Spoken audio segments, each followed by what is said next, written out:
I suddenly discovered something strange. Every time I ate, a glowing number would appear right in front of my eyes. What was even more unusual was that the number only appeared when I ate food cooked by my mother. And every time it appeared, the number kept counting down. My father seemed to know exactly what was happening. He finally revealed the secret behind that number. When the number reached 0, my mother would lose her life. I couldn't accept it, but my father told me this was my fate, and fate could be changed. From that day on, I stopped eating anything my mother cooked. Even the lunch boxes she carefully prepared for me, I never opened them again. Later, I always found excuses to avoid eating at home, because I wanted to change the ending my father had warned me about. To change my fate, I devoted myself completely to studying. Eventually, I was accepted into the best university. The city where my school was located was extremely far from home. After college started, I could only see my mother a few times a year, but that was exactly what I wanted, because I believed, as long as I stayed away from her, I could protect her. The day before I left home, I finally ate one last meal made by my mother. The number stopped at 138. Soon, 10 years passed. I stayed in that city and built my career. One day, after a company dinner, I got drunk again. When I returned home, I found countless messages from my mother. She kept asking if I was okay, but the next second, a sharp pain suddenly tore through my stomach. I collapsed to the floor. Later, I was rushed to the hospital, but the doctor gave me shocking news. Because I had been drinking so often for work,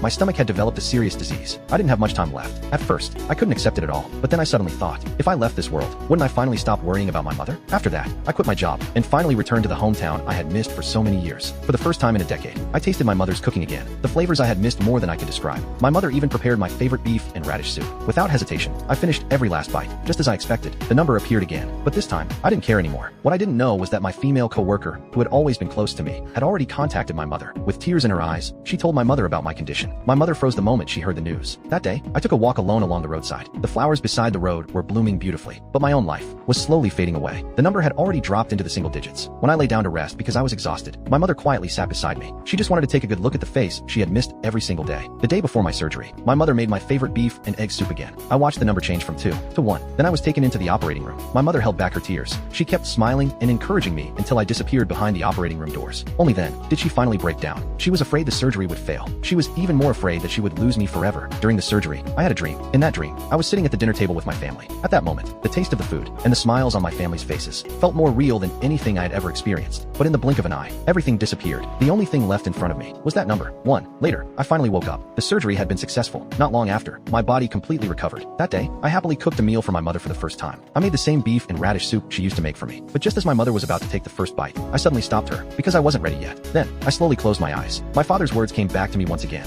Fate can be changed. When I was finally ready, I gave my mother the signal to start eating. As she tasted the food I had made, I slowly opened my eyes. Then I immediately looked to the side. Just as expected, the number 1 appeared again. But the next moment, it slowly changed into 2.